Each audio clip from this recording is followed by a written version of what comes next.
Didik TV KPM.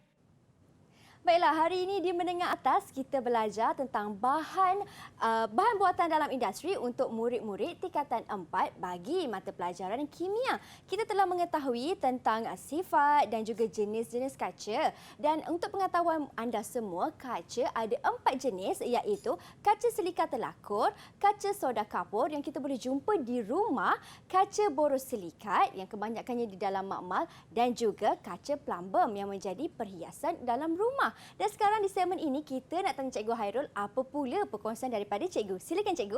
Okey, terima kasih Mira. So kita teruskan pembelajaran kita. So hari ini kita akan belajar tentang komposisi seramik. Tadi kita belajar kaca, lepas tu kita belajar seramik. Okey, kalau saya sebut seramik, apa yang terlintas di fikiran Mira? Seramik. Kalau seramik yang terlintas dalam fikiran Mira, perhiasan Cikgu. Okey, perhiasan yang banyaknya ada di rumah lah kan. Okey, so kita akan belajar komposisi seramik dan kegunaannya. Okey, so yang pertama sekali kita kena tahu apa maksud seramik. Seramik merupakan pepejal yang terdiri daripada bahan bukan organik dan bahan bukan logam. Okey, so biasa kan kalau kita tengok dokumentari, okey, seramik ni biasa dibuat daripada apa, Mira? Tanah liat. Okey, pandai. So kalau Mira tengok gambar raja ni, salah satu kaedah kita nak buat seramik. Okey, kita nak buat pasu. So dia buat apa? Dia buat macam pasu tembikar tu Cikgu. Okey, pasu tembikar. Lepas tu dia buat apa? Dia bakar terlebih dahulu. Okey, bakar. So proses asas untuk buat seramik, okey, kita ambil tanah liat, kita bentukkan. Lepas bentukkan, kita keringkan. Lepas keringkan, okey, sebenarnya masa kering tu kita masih boleh letak air dan bentuk semula. Okey, tetapi lepas dah kering, kita panaskan pada suhu yang tinggi.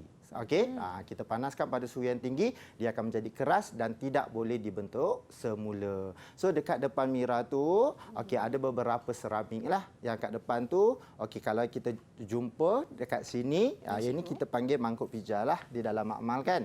Okey, yang sebelah tu, okey, Mira sebut apa yang ada kat situ? Di sini Cikgu. Ya. Ini ialah batu bata. Okey, batu bata. Okey, yang sebelah sana kita ada Bika. Yang itu pinggan sebenarnya. Pinggan. Mangkuk. Okey. Okey. So, yang itu sebenarnya bahan yang berasaskan seramik. So, berdasarkan bahan tu, okey, cuba Mira cadangkan kat saya, apakah sifat asas bagi seramik? Sifat asas bagi seramik, Cikgu. Sifat asas untuk seramik, kalau Mira kata boleh dibentuk. Okey, boleh dibentuk daripada mula dengan tanah liat lah. Bila dia dah dipanaskan, dia akan jadi keras dan rapuh. Rapuh tu maksud saya, bila kita jatuh, dia akan pecah. Okey? Okey, so mari kita tengok sifat asas bagi seramik. So yang pertama, penebat haba. Okey, yang kedua kita ada rintangan haba tinggi, yang ketiga mudah pecah, lengai secara kimia, penebat elektrik dan keras dan kuat. Okey, so yang ini sebenarnya kalau kita tengok sifat asas seramik ni dia lebih kurang sama dengan kaca tadi. Dia seolah adik-beradik lah kan. Okey. Okey, kita pergi seterusnya kepada jenis seramik. So jenis seramik kalau kat sini kita ada berapa, Mira? Kita ada dua, Cikgu. Dua. Okey, so kita ada seramik tradisional dan juga kita ada seramik termaju. So yang ini pun kita guna dalam kehidupan seharian kita. Okey, untuk seramik tradisional, okey, diperbuat daripada tanah liat. Okey, tanah liat seperti koilin. Nama dia koilin lah. Okey, so yang ini kita panggil dia alumino. Okey, silikat terhidrat. Panjang formula kita yang ada. Betul tak, Mira? Okey, so untuk seramik tradisional, okey, kita ada tembikar, batu bata dan juga mangkuk. Okey, kalau kat depan tu Mira tengok tadi tu kan, agak-agak kita nak kelaskan seramik tradisional ataupun seramik termaju. Kalau di sini ada mangkuk, ada batu bata, ada juga tembikar kecil di situ. Jadi Mira akan kelaskan dia dalam seramik tradisional, Cikgu. Okey, pandai Mira. Okey, so termaju ke tradisional? Tradisional. Okey, pandai. Okey. So, untuk seramik termaju, okey, yang ini yang diperluaskanlah. Okey, kita ada diperbuat daripada bahan bukan organik seperti oksida, karbida dan nitrida. Okey, untuk seramik termaju ni kita guna dalam pembuatan cakera pemotong, cakera brake dan juga cincin tungsten karbida. Okey, kenapa kita gunakan dalam cakera brake? Okey, sebab seramik ni dia tahan rintangan dan kejutan terma. Kan kalau kita break tu kan. So that's why kita guna dalam cakera break. Okey, so yang ini adalah jenis seramik. So jadi Mira dan juga murid-murid di rumah kena tahu bahawa jenis seramik ada dua. Okey, so ini salah satu pengenalan bagi seramik. Sekarang kita nak tahu pula aplikasi penggunaan seramik dalam kehidupan seharian. So bila kita sebut pasal seramik saja, murid-murid dan juga mungkin Fiza teringat kita guna pinggan mangkuk, batu bata saja kan. Sebenarnya kita boleh guna dalam bidang perubatan. So yang itulah jadi murid-murid kena tahu. Okey, salah satunya kita ada seramik zirconia. Okey, zirconia ni seramik ni kita guna dalam apa? Dalam implan gigi palsu, cikgu. Okey, gigi palsu. So Mira tak pakai gigi palsu kan? Okey, so yang ini biasanya seramik zirconia ni kita guna dalam pembuatan implan gigi lah. Sebab bila sebut seramik, dia lengai secara kimia. Bila kita makan makanan yang beresid, berakali, jadi gigi itu dia tidak terkakis.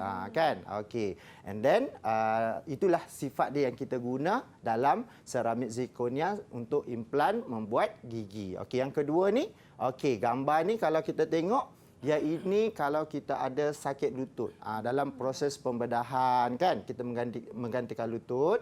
Okey, kita guna seramik alumina. Maksudnya dalam pembuatan lutut, so kita menggunakan seramik alumina dalam bidang pembuatan. Pembuatan bagi lutut ni lah. Disebabkan sebab seramik alumina ni dia tidak bertindak balas dan dia keras dan kuat. Okey, seterusnya kita ada MRI, pengimejan resonan magnetik. So yang ini kalau kita pergi dekat hospital kan. Okey, dalam pembuatan MRI ini ada komponen daripada seramik sebab tahan rintangan tinggi. Okey, dan juga seramik, kenapa kita guna dalam MRI? Sebab seramik boleh jadi superconductivity yang baik. Sebab maksudnya dia boleh mengalirkan arus elektrik dengan rintangan sifar.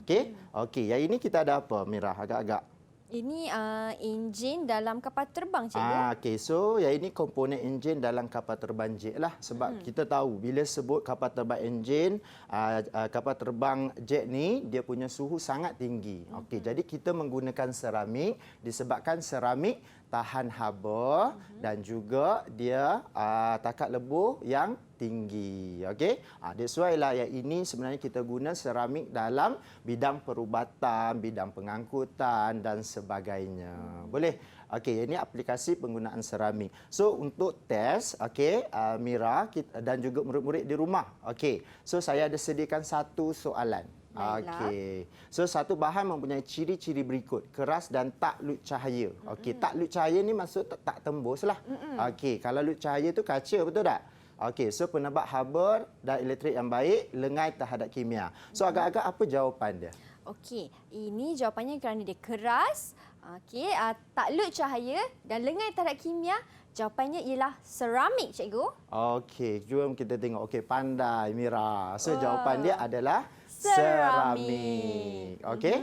So yang ini adalah antara sifat-sifat bagi seramik. Baik, cikgu, ada ganjaran untuk Mira, cikgu? Okey, ada. Okey, terima kasih, cikgu. Berjaya kumpul lagi satu bintang. Jadi, kita dah memahami tentang ciri-ciri untuk seramik, dan seramik ini ada dua jenis kawan-kawan, iaitu seramik tradisional dan juga seramik termaju. Tetapi kita nak berhenti berehat lagi sekali.